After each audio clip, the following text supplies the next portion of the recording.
한 나라의 또는 어떤 공동체의 통치자 또 지도자들이라는 그 조직을 또 공동체를 또 그 나라와 사회를 구성하고 있는 중추와 같은 사람들입니다. 그러니까 사람으로 예를 들자면 우리 사람이 이렇게 꼿꼿하게 서서 두 발로 반듯하게 걸을 수 있는 것은 우리 등에 척추뼈가 있기 때문에 그래요. 그래서 이 사람은 척추뼈가 무너졌을 때 그 자리에서 일어나지 못하게 되는 것을 보게 됩니다. 또한 통치자는 고난을 위임받은 사람이라고도 볼 수 있습니다. 고난을 위임받은 사람, 위임해준 사람이 누구냐? 백성들입니다. 그래서 우리 민주주의에서는 투표를 통해 자신들의 어떤 의견이나 자신들의 개개인의 유익들을 위해서 한 사람을 선출하고 또 그 사람이 이 지도자가 되어 그 나라와 사회를 이끌어 가도록 하는 것을 보게 됩니다. 그렇기 때문에 자기가 지도자로 선출됐다고 해서 자기 마음대로 하면 안 되고 선출해 준 사람들, 다시 말하면 그 사람이 지도자가 될 수 있도록 자기의 어떤 고난을 위임해 준 사람, 그 사람의 마음들을 읽어내야 진정한 지도자가 될 수 있음을 보게 됩니다. 그래서 백성들이나 또 사람들은 그런 마음으로 다 한 사람 한 사람의 마음을 읽을 수는 없지만 그래도 백성들의 마음을 읽어내고 최대한 그들의 뜻을 실현해 보고자 하는 그런 마음을 가지고 고난을 위임해 주는 것을 볼 수 있습니다. 그러면 이스라엘의 고대 사회는 어떠했는가? 이스라엘의 고대 사회도 보면 그때 세워진 지도자들은 다 위임받은 자들입니다. 이스라엘의 지도자는 크게 세 부류로 나눠지죠. 첫 번째가 왕이고, 두 번째가 제사장, 세 번째가 선지자입니다. 그런데 이 이스라엘 사회는 이 유다 백성은 그 다른 나라와 다르게 좀 특별한 특징을 갖고 있습니다. 그들은 성경이 뭐라고 얘기하냐면 이 사람들에게 지도력, 통치력, 그 권한을 주신, 권력을 주신 분이 보통 민주주의처럼 백성이 아니라 하나님이라고 이렇게 말씀하고 있는 것을 보게 됩니다. 그러니까 이런 사람들은 백성을 다스리기 이전에 먼저 하나님을 잘 섬기는 자가 되어야 그래서 하나님의 뜻을 잘 펼칠 수 있는 그런 통치자, 우두머리들이 될 수 있다고 말씀합니다. 그래서 이 특징이 뭐냐면 이스라엘 나라에서는 지도자를 세울 때 반드시 기름을 부어요. 왕을 세울 때도 기름 붓고 제사장을 세울 때도 기름 붓고 선지자를 세울 때도 기름 부어요. 그런데 이 기름 붓다는 말이 뭐냐면 그러니까 올리브유 같은 걸 머리에다 이렇게 해가지고 이제 왕이 되었다고 기름 붓고 안수하고 공포하겠죠. 그런데 그때 붓는 이 기름이 신약 성경에 의하면 하나님의 성령을 가르쳐요. 그래서 구약의 사사들도 보면 기름 부음을 받으면 성령이 감동했어요. 그러니까 이 성령에 감동했다는 것이 뭐냐면 우리 인간적인 마음이 빠져나가고 하나님의 마음으로 채워졌다는 거예요. 다른 말이 아니에요. 그러니까 인간적인 생각, 인간적인 마음, 인간적인 어떤 지식, 수단, 방법 이게 아니라 하나님의 마음, 하나님의 생각으로 가득 찼다. 그것을 말하는 거죠. 그래서 이렇게 기름을 부었다는 것은 이제는 하나님이 너에게 이 고난을 위임해 줬고 성령 충만해서 하나님의 생각, 하나님의 마음을 가지고 그것에 충만하고 흘러넘쳐서 그것으로 백성들을 다스리고 백성들 가운데 하나님의 공의와 정의가 실현돼서 보이지 않는 하나님이 이 백성을 다스리고 있음을 그것을 실현하고 나타내주는 그런 지도자로서 통치력을 나타내라고 말씀하고 있는 거죠. 그래서 하나님께서 기름 부어 통치자로 세웠다는 것은 민주주의에서 투표를 통해 선출된 통치자들보다 훨씬 더 높은 도덕적인 아주 윤리적인 기준을 넘어서서 하나님의 말씀에 맞춰야 될 것을 요구하고 있고, 무엇보다 하나님의 마음을 요구하고 있어요. 그러니까 하나님의 말씀에 맞아야 돼요. 지도하고 다스리는 것이. 그리고 또 하나는 하나님의 마음에 들어야 돼요. 이게 백성들 마음에만 들어갔거나 안 돼요. 하나님 마음에 들어. 그러니 얼마나 어렵겠어요. 이것은 세상의 지식과 노력으로는 안 되는 거죠. 하나님의 성령으로 충만해야 돼요. 그래서 하나님은 이스라엘의 우두머리나 통치자들을 세울 때는 기름을 부은 거예요. 그래서 이스라엘의 지도자들이 이스라엘 백성들을 잘 다스리기 위해서 정말 신경 써야 될 것이 뭐냐면, 돈을 얼마나 많이 버는가, 얼마나 내가 유명한가, 이런 것에 신경 쓰는 게 아니라 내가 항상 성령 충만하는 데 신경 써야 돼요. 왜냐하면 지도자가 성령 충만 안 하면 어떻게 되는 거예요? 하나님의 뜻을 실현하지 못하는 거예요. 그러니까 하나님의 뜻을 실현하라고 권한을 위임해 줬는데, 그 권한을 가지고 오용해서 자기 뜻을 펼치고 자기 사적인 이익을 취하는데 사용하게 됩니다. 하나님은 그것을 악하다고. 그래서 열왕기서에 보면 많은 왕들이 있어요. 그런데 그 왕들이 겉으로 볼 때는 나라를 부강하게 하고 경제적으로 아주 부유케 하고 또 영토를 넓게 확장한 사람들도 있고, 또 농사에 신경을 써서 백성들로 하여금 농사 짓기 좋도록 구덩이를 파고 물을 담을 보를 만들고 이래서 백성들이 농사를 잘 짓게 하는, 겉으로 볼 때는 이런 좋은 일들을 한 왕들이 많이 있어요. 그런데 결국에는 그런 왕들도 나중에 이렇게 타락해서 죄를 범하게 되는데, 하나님은 그 사람에 대해서 뭐라고 얘기하냐면 하나님의 보시기에 정직하지 못했다. 아니 이렇게 잘했는데 왜 정직하지 못하다고 할까? 하나님은. 그러니까 하나님은요, 우리가 어떤 업적이 있고 겉으로 어떤 대단한 것이 있느냐 이걸 보는 게 아니라 어떤 동기와 어떤 목적과 어떤 마음으로 그걸 했느냐가 훨씬 더 중요합니다. 이스라엘의 지도자는요, 겉으로 얼마나 높은 빌딩을 세울 것인가, 얼마나 큰 집을 세울 것인가, 이게 중요한 게 아니라 얼마나 그 안에 성령 충만으로 가득하게 할 것인가. 그래서 백성들 안에 막 돈 욕심, 막 성공 욕심으로 꽉 차고 이런 게 아니라 마음 안에 하나님의 공의와 정의와 감사와 기쁨이 넘치게 해가지고 막 영적인 뜨거움이 생기는 거예요. 그래서 막 죄가 있으면, 양심에 조금이라도 버릇긴 것이 있으면 그것을 막 토해내고, 잘못됐다 그러고 하나님 앞에 용서를 구하고, 용서받고 새 사람으로 자꾸 변화돼서 점점 더 거룩해져서 하나님이 기뻐하시는 성전이 되어가는 것. 그것이 하나님이 기뻐하시는 지도자가 나아가야 할 지향이고 목표라는 것이죠. 그래서 이스라엘의 통치자들은요, 그냥 다스리면 안 돼요. 세상의 통치자들과는 달라야 돼요. 하나님의 말씀에 맞아야 되고, 무엇보다 하나님의 마음에 들게 해야 돼요. 이게 엄청나게 어려운 거예요. 하나님이 이 다윗을 향해 내 마음에 합한 자라는 거예요. 그러니까 다윗은 실수도 많고 죄도 많지만 그가 하나님의 마음에 합했다 그랬어요. 우리 인간이 어떻게 다 하나님의 뜻을 다 완벽하게 다 실천하고 준수할 수 있겠어요? 때로는 허물도 있고 넘어지기도 하고 해요. 중요한 것은 그 마음에 정말 하나님을 사랑해서 결정적인 순간에는 정말 하나님의 뜻을 따라서 그것을 쫓아 살아갈 수 있느냐, 이것이 훨씬 더 중요한 거예요. 그래서 하나님은 오늘도 하나님의 뜻 앞에 굴복하고 죄를 회개하고 돌아오는 것을 굉장히 기뻐하세요. 그것이 하나님의 마음이에요. 이스라엘의 지도자들은 그래서 하나님의 뜻에 맞게 다스려야 합니다. 그래서 여기서 또 한 가지 생각해 볼 것이 다스린다는 것. 이 말은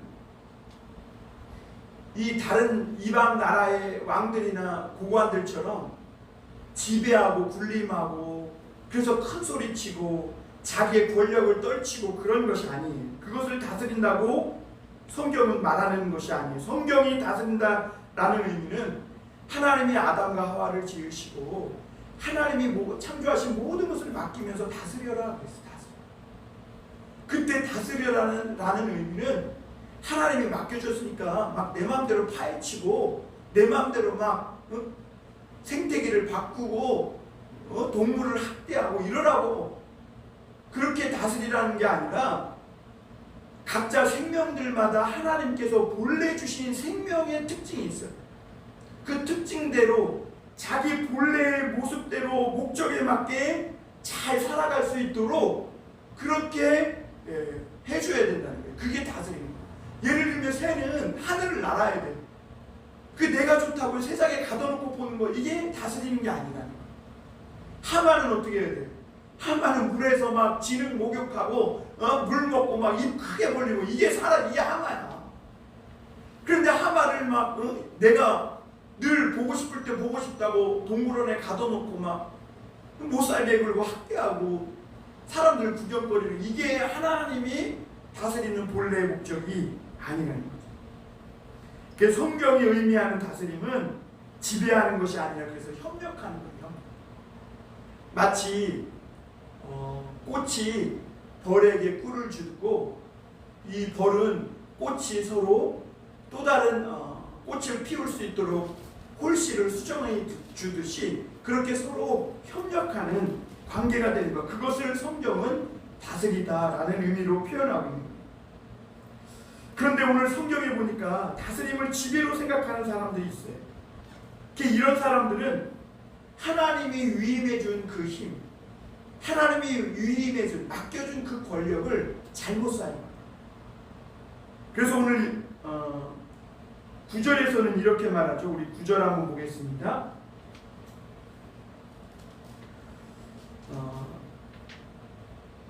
야곱 족속의 우두머리들과 이스라엘 족속의 통치자들 곧 정의를 미워하고 정직한 것을 굽게 하는 자들아 원하노니 이 말을 들을지어다 이렇게 말씀했습니다. 이스라엘과 유다의 이 통치자들은 그들만의 특성이 있습니다. 그러니까 이스라엘 나라가 하나님을 잘 섬기는 성전이 되게 하는 거예요. 그러니까 한 사람 한 사람이 하나님을 사랑하는 그리고 이웃을 사랑하는 그래서 예루살렘 시온성이 되도록 건축해 나가는 것이 통치자들의 목적이에요. 그래서 이 이스라엘의 우두머리들은 이 백성 한 사람 한 사람이 무엇보다 하나님의 뜻을 잘 깨달을 수 있도록 도와줘야 돼요. 그래서 그들을 통해 하나님의 의로움, 거룩하심이 나타나도록 하는 것. 이게 이스라엘의 지도자들의 본래 목적이에요. 그래서 이스라엘은요, 악을 행하는 사람은 돌이켜 바르게 살 수 있도록 도와줘야 돼요. 그리고 세상에 불가피한 일들로 인해서 어려움 당한 사람들 있잖아요. 예를 들면 부모가 일찍 돌아가셨다든지 또는 어떤 죄악으로 인해 또는 재난으로 인해 살아가는 삶이 어렵게 되었다든지 이렇게 어려움을 겪는 사람들에게는 그 사람들이 다시 일어설 수 있도록 세워주는 역할을 힘있는 지도자들이 해야 된다는 거죠. 그것이 하나님이 위임해준 권력을 사용하는 사람들의 특징이에요. 그런데 오늘 말씀은요, 이렇게 위임받은 통치자들이 정의를 미워하고 정직한 것을 굽게 하는 자들이라고 말합니다. 오늘 미가의 이 예언은요, 굉장히 무섭습니다. 그 예언 하나하나가 얼마나 날카롭고 정말 몸이 떨릴 정도로 무서운 말씀으로 예언하고 있음을 보게 됩니다. 단어 하나하나가 너무 리얼하고 그리고 정말 그 마음을 후벼파고 두렵게 하는 그런 말씀인 것을 보게 됩니다. 여기서 미워하다 이 말은요, 이게 본래적인 의미로 보면 역겨워하다. 그러니까 이스라엘의 통치자들이 하나님이 이 권한을 맡겨줘서 그들이 지도자가 됐는데 하나님의 정의를 역겨워해요. 미워해요. 그래서 이것은 어떤 의미냐면 하나님의 백성이 우상을 섬길 때 그 우상을 하나님이 가증히 여긴다 그랬거든요. 그때 가증히 여긴다는 말이 이때 미워하다는 말과 똑같은 말입니다.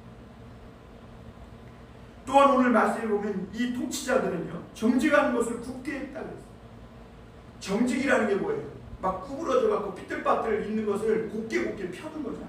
힘을 주고 불에 달구고 망치로 두드리고 해서 곱게 펴는 것이 정직인데, 오히려 이스라엘의 지도자는 곱게 말씀대로 서 있는 것을 막 제 맘대로 굽부리는 거야. 왜? 이럴 때는 이렇게 하고 저럴 때는 저렇게 하고, 옳은 것을 선하다 하고 선한 것은 옳은 것은 그르다 하고 그른 것은 옳다 그러고, 그러면서 혼란을 더해주는 거죠.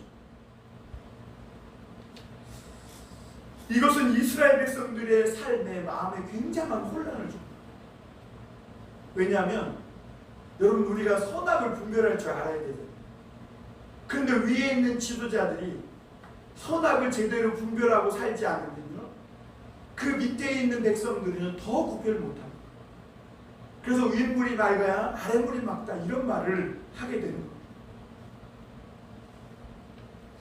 권력을 가진 사람들은 그래서 일반 사람들보다 어떻게 보면 하나님이 위임해 준 힘이 많기 때문에 훨씬 유리한 입장에 서 있음을 보게 됩니다. 권력자들은요, 일반 백성들이 모르는 정보들을 독점합니다.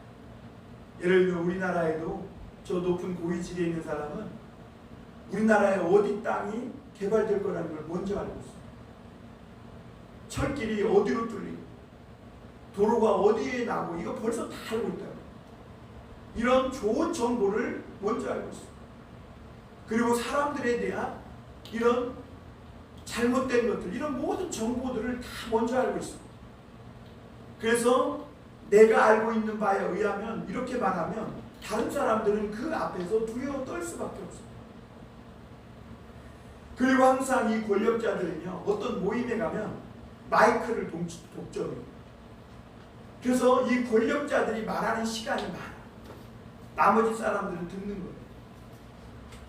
그러다 보니까 이 사람들이 그 힘을 가지고, 그 말할 수 있는 마이크를 독점할 수 있는 권력을 가지고 자꾸 선을 악하다 그러고 악을 선하다 그러는 거예요. 그러니까 어떻게 되는 거예요? 처음에 들을 때는 백성들이 고개를 갸웃갸웃해. 아닌 것 같은데, 아닌 것 같은데.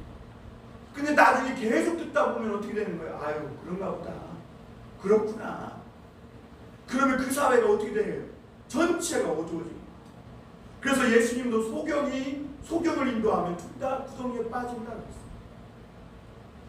그래서 예수님이 이 땅, 그 이스라엘 땅에 오셨을 때 이스라엘 백성들은 수많은 지도자가 있었음에도 사망의 그늘에 앉은 자와 같다. 어두움이다 그랬어요. 그래서 예수님이 왔을 때 어두움이 빛을 보았다, 이렇게 말씀하신 거예요.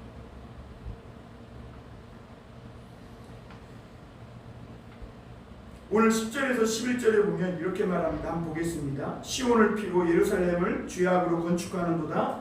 그들의 우두머리들은 뇌물을 위하여 재판하며 그들의 제사장은 싹을 위하여 교훈하며 그들의 선지자는 돈을 위하여 점을 치면서도 여호와를 의뢰하여 이르기를 여호와께서 우리 중에 계시지 아니하냐 재앙이 우리에게 임하지 아니하리라 하는도다, 이렇게 말합니다. 하나님께서 위임해 준 그 힘, 권력을 잘못 사용하는 사람들이 짓는 죄를 아주 구체적으로 비유를 통해 말씀하고 있어요.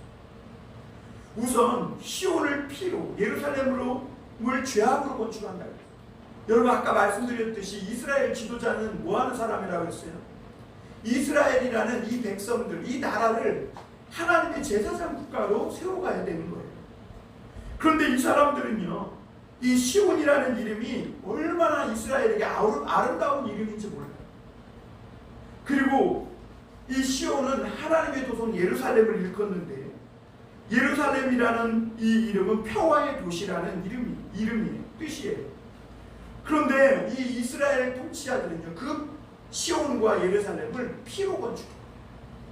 죄악으로 건축했다. 백성들 한 명 한 명을 하나님의 말씀과 기도로 변화되어서 그들이 하나님 앞에 거룩한 사람 되어서 한 명 한 명이 마치 벽돌 한 장 한 장처럼 하나님의 아름다운 성전으로 지어져 가야 되는데, 피로 그 사람들이 흘리는 피와 그 사람들이 흘리는 그 저지르는 죄악을 가지고 건축했다 이렇게 말합니다. 하나님 말씀을 버린 이 유다의 지도자들은 하나님의 공의나 정직보다 자기들의 인간적으로 강하고 권력이 있고 힘 있는 걸 좋아해요. 그래서 가난한 사람들을 부끄럽게 만들어요. 힘이 없는 것을 게으르다라고 얘기하고 병든 것을 죄 때문이라고 얘기해요. 그래서 병든 사람들에게 죄의 결과로 왔다고 부정의 낙인을 찍어서 또 한 번 사회적으로 큰 고난과 어려움을 겪고 마음에 큰 상처를 무거운 짐을 얹어주는 거죠. 가난하고 힘없는 자들을 붙들어 주라고 하나님께서 그 힘을 위임해 준 것인데, 그래서 그들도 빌붙일 땅이 없는 이 세상에서 무언가 비빌 언덕을 조그맣게라도 좀 만들어 주라고 그렇게 하나님이 그래서 힘을 준 것인데, 오히려 그 힘을 가지고 약한 사람을 있는 뿌리마저 뽑아버립니다. 가죽을 벗겨요. 우리 지난주에 보면 어떻게 해요? 뼈를 발라 막 살점을 뜯어버려. 백성들을 정육점의 고기처럼 이렇게 대하고, 그래서 하나님은 이 예루살렘 시온 아름다운 이름을 가졌고 여호와의 이름이 있는 도성이지만, 그 도성을 이 악한 통치자들은 하나님이 주신 그 권한, 그 권력으로 백성들의 피를 짜서 건축하고 백성들의 그 눈물을 쥐어짜서 그렇게 건축했다 이렇게 말하고 있는 거죠. 예를 들면 이런 거예요. 솔로몬이 왕궁과 성전을 건축할 때요, 그때 일하는 일꾼이 8만 명이었고 감독자만 3천 명이었어요. 역군이 얼마나 많았는지. 그런데 그런 사람들이 그 왕궁과 예루살렘 성전을 건축하는 데 동원된 거예요. 그런데 놀라운 사실은요, 예루살렘 성을 건축하고 성전을 건축하고 막 왕궁을 건축하고 했는데 그 일 때문에 이스라엘 나라가 두 개로 쪼개져요. 그게 바로 피로 시온을 건축하고 죄악으로 예루살렘을 건축했다는 말. 하나님 11절에 보면 우리가 아까 봤지만 하나님이 세우신 우두머리들 중에 세 부류가 있는데, 제사장 그리고 선지자, 왕 이런데요, 오늘 제사장들, 선지자들, 왕들은 그 유다 이스라엘 백성 사회를 하나의 아름다운 하나님의 시온, 평화의 예루살렘으로 세우라고 그렇게 하나님께서 원하셨는데, 이들은 하나님의 뜻을 이루기보다는 자신의 호주머니를 채우는 그 일에 일상이 되었음을 오늘 적나라하게 이렇게 미가가 파헤쳐서 말씀하고 있는 걸 봅니다. 여러분, 유다 사회가 하나님을 섬기는 사회인데요, 뇌물이 통하는 일상이 된 사회가 된 거예요. 뇌물이. 하나님의 말씀이 통하는 사회가 아니에요. 하나님의 공의와 정직이 통하는 사회가 아니에요. 뇌물이 일상이 된 사회. 그 뇌물만 주면 죄인을 무지하다고 그러고요. 무지한 사람을 죄인으로 가둬버려요. 가둬져야 할 사람이 활개를 치고 다니고, 이 자유해야 될 사람을 종으로 갖다가 감옥에 가두고 노예로 팔아먹고 그러는 거죠. 출애굽기 23장 8절에 보면 하나님이 이렇게 말씀하세요. 너는 뇌물을 받지 말라. 뇌물은 밝은 자의 눈을 어둡게 하고 의로운 자의 일을 굳게 하느니라.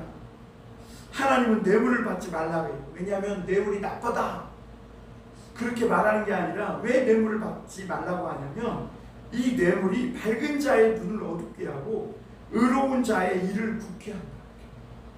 그러니까 나쁘다 직접적으로 이렇게 말하는 게 아니라, 눈이 밝은 자의 눈을 어둡게 하고 의로운 자의 일을 굳게 한다. 그러니까 반대로 이야기하면 이 뇌물이요, 사람 다 망치는 거예요. 얼마나 이 뇌물이 힘이 센지 몰라요.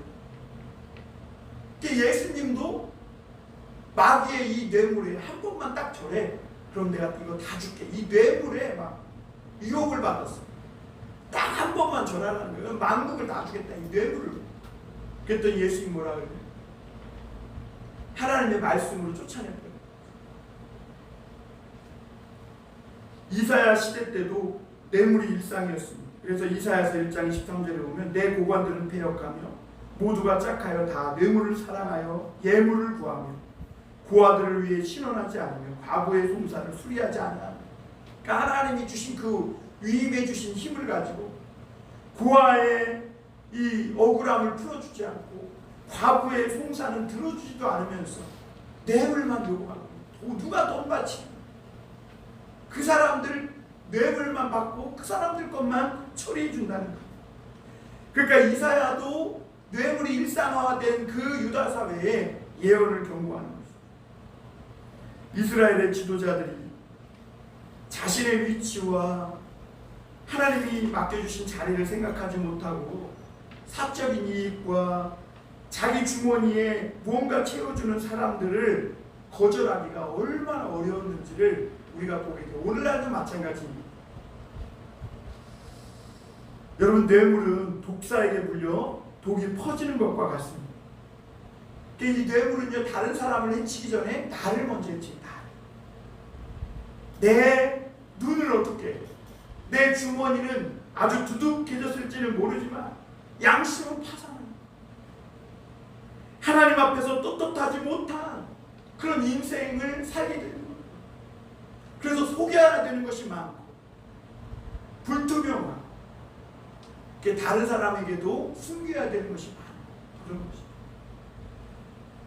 또 제사장은 하나님과 백성 사이에서 보면 중보하는 사람인데 오늘 여기 이렇게 말하죠. 제사장은 싹을 위하여 교훈하며 하고 있어요.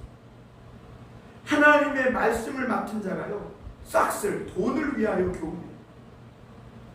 그리고 또 여기 선지자는 뭐라고 얘기해요?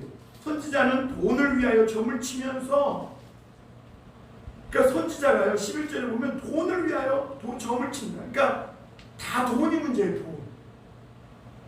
그만큼 돈이 강력한 힘이. 그래서 예수님도 하나님과 돈을 겸하여 섬길 수 없다. 그래서 하나님은 돈을 위하여 점을 치는 이 선지자들을 이방 그 우상을 섬기는 점쟁이에 비유해서 선지자를 예언한다 말하지 않고 점친다 이렇게 해요. 점친. 복제받고 점을 치는 거예요. 제사장들은 뜨거운 돌을 이 뜨거운 돌과 같은 이 하나님의 말씀을 맡은 자입니다. 여러분, 뜨거운 돌을 숯불에 파랗게 달고 이 돌을 손으로 만지면 어떡해요? 손이 데이는 거예요. 우리가 그 불에 타고 데여서 새롭게 변화되고 새로운 사람이 돼요. 그런데 제사장들이 이 하나님의 그 뜨거운 돌과 같은 말씀을 손으로 잡지 않고 쇠젓가락으로 극적극적하고 있다고. 쇠젓가락. 그 말은 사람들이 듣기 좋은 말만 한다는 거예요. 내 말이 불 같지 않냐? 내 말이 방망이 같지 않냐? 바위를 깨뜨려서 부수는 그 강력한 하나님의 말씀이 아니냐고 예레미야는 선포했는데, 이 말씀을 뜨거운 돌과 같은 말씀을 맡은 제사장들이 그렇게 사람들이 듣기 좋은 소리를 바꾸어서 돈을 위하여 교훈하고 있다. 이렇게 말합니다. 그런데 네가 선지자는요, 지도자들의 이런 모습이 이스라엘 사회를 무너뜨리지 않은 중요한 원인이라는 거예요. 왜냐하면 이들은요, 이스라엘 사회를 떠받치고 있는 주춧돌과 같은 거예요. 대들보와 같은. 그런데 이런 사람들이 이렇게 타락했으니 그 사회가 무너지는 것은 당연한 것이라는 거죠. 12절에 보면 이렇게 말합니다. 우리 12절은 다 함께 한번 읽어보겠습니다. 시작. 이러므로 너희로 말미암아 시온은 갈아엎은 밭이 되고 예루살렘은 무더기가 되고 성전에 사는 숯불의 높은 곳이 되고. 여러분, 시온이라는 이름이 얼마나 아름다운 이름이에요. 처녀딸 시온아 됐어요. 정말 아름다운 이름이에요. 그런데 이 시온이 갈아엎은 밭이 되어버립니다. 예루살렘이 평화의 도시예요. 그런데 그곳에 돌무더기가 쌓인다는 거예요. 왜 그럴까요? 여러분, 나라나 어떤 공동체나 망하는 것은요, 경제적으로 가난해서도 아니에요. 우리나라가 가난했는데 망했습니까? 옛날에 6.25 끝나고 얼마나 가난했어요. 안 망했잖아요. 그리고 적들이 침입해서 망한 것도 아니에요. 이스라엘은요, 적이 침입해서 망한 적은 없어요. 물론 아수르 바벨론에 의해서 망했지만 그것은 그 나라의 전쟁 때문에 망한 것보다는 이미 이스라엘 안에 여호와 신앙이 다 무너져 있었고, 오늘 그 사회를 떠받쳐야 할 주치들과 같은 지도자들이 이미 이렇게 다 타락해 있었어요. 미가 선지자가 예언한 거죠. 하나님이 주신 권한을 가지고 이스라엘을, 사회를 밝고 믿음, 소망, 사랑 가운데 하나님 앞에 아름다운 시온으로 건축해야 되는데 피로, 죄악으로 건축한 거예요. 그러니 이미 그 사회가 망해가고 있었던 것입니다. 그래서 하나님은 중추 역할을 해야 해요. 이스라엘을 떠받치는 기초돌과 같은 이 지도자들이 다 무너졌기 때문에 그 나라가 망하는 것입니다. 그들이 말씀을 버렸기 때문에 하나님도 그들을 버릴 수밖에 없는 것입니다. 미가는 하나님의 이름을 함부로 내뱉는 이 지도자들을 의식해서 그런지 여호와의 이름을 굉장히 절제해서 예언하고 표현하고 있음을 보게 됩니다. 미가 선지자는요, 구약의 예언자 중에 최초로 예루살렘이 망할 것을 예언한 사람이에요. 유다 백성에게 가장 무서운 예언이 뭐냐면 예루살렘이 망한다는 거예요. 왜냐하면 이 예루살렘은 하나님의 도성이고 하나님의 이름이 있는 곳이기 때문에 다른 곳은 몰라도 이 예루살렘 성전만큼은 절대로 망하지 않을 것이라고 믿었어요. 그래서 오늘 말씀처럼 그들이 이렇게 엄청난 뇌물을 받고 싹스를 위하여 하나님의 교훈을 말하고 돈을 받고 정치고 이러면서도 여호와께서 우리 중에 계시지 않느냐, 우리에게 예루살렘 성전이 있는데 설마 하나님이 망하게 하겠느냐라고 믿고 있었던 거죠. 그러나 미가는요, 예루살렘은 더 이상 하나님의 도성이 아니라 피의 도성, 죄악의 도성이라. 지도자들이 피와 죄악으로 세워놓았다는 것을 건축했다는 것. 그래서 곧 멸망할 것이다, 이렇게 예언합니다. 미가 선지자가 이 한 예언 때문에 수많은 이 유다의 지도자들이 충격을 받게 됩니다.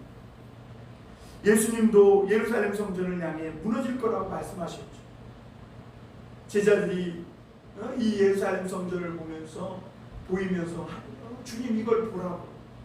그때 예수님 뭐라 그래요? 돌 위에 돌 하나 남지 않고 다 무너졌어요. 왜냐하면 예수님은 그 예루살렘 성전의 겉으로 웅장하고 화려한 것을 본 게 아니라 그 안에 뭘 담고 있느냐, 그 본질을 꿰뚫어 보신 거예요. 여러분, 요즘은 대학들이 많이 정리된다고요. 왜 그러냐면 대학이라는 곳이 큰 학문을 공부하는 곳인데 대학에 큰 학문, 지식은 없고 그 안에 껍데기, 더러운 것들만 가득 차입니다. 그러니까 없어져 버려요. 중요한 건 병원도요. 병원이 얼마나 화려하냐, 크냐, 그게 아니라 거기에 얼마나 정직하고 훌륭한 기술을 가진 의사가 있느냐, 그리고 얼마나 병을 잘 치료하는 능력이 있느냐, 이게 중요한 거예요. 예루살렘도 마찬가지예요. 이 성전이 얼마나 의리하고 웅장하냐, 그게 중요한 게 아니라 그 예루살렘 성전 안에, 그 성 안에 하나님의 공의가 나타나고 있는 거예요. 하나님의 사랑과 은혜가 시행되고 있느냐, 이게 중요한 거죠. 권력을 위임받은 사람들, 우두머리들, 제사장들, 선지자들이 하나님이 주신 그 자리를 떠나서, 본분을 떠나서 마땅히 해야 할 일을 하지 않을 때 그 유다 사회는 아무리 하나님의 이름을 가진 이스라엘이라는 그런 이름을 가진 나라지만 결국은 망할 수밖에 없었음을 보게 됩니다. 여러분, 그렇게 볼 때 우리가 가진 이 신앙, 이 믿음이 얼마나 중요한지 모릅니다. 우리가 가진 이 신앙, 오늘 우리가 듣는 말씀, 오늘 우리가 가진 이 믿음이 바로 우리가 속한 공동체를 굳게 세우는 기초가 되는 것입니다. 바른 신앙을 가지고 하나님의 말씀을 바르게 믿고 또 바르게 마음에 새겨서 그렇게 하나님을 온전하게 섬기는 사람들이 바로 이 사회를 하나님이 기뻐하시는 모습으로 세워가는 그런 사람들인 것이죠. 오늘도 저와 여러분에게 하나님이 그런 일들을 맡겨주신 줄 믿습니다. 우리 모두 성령 충만해서 또 하나님의 말씀과 기도로 내가 성령 충만하기에 정말 힘써서 오늘도 정말 바닷가의 모래 하나처럼 별것 아닌 것 같은 우리 한 사람 한 사람이 정말 이 어두워져가는 세상을 조금이나마 어두운 하늘을 수놓는 별빛처럼 수놓는 그런 빛을 발하는 그런 성도들이 다 될 수 있기를 주님의 이름으로 축원합니다. 기도하겠습니다.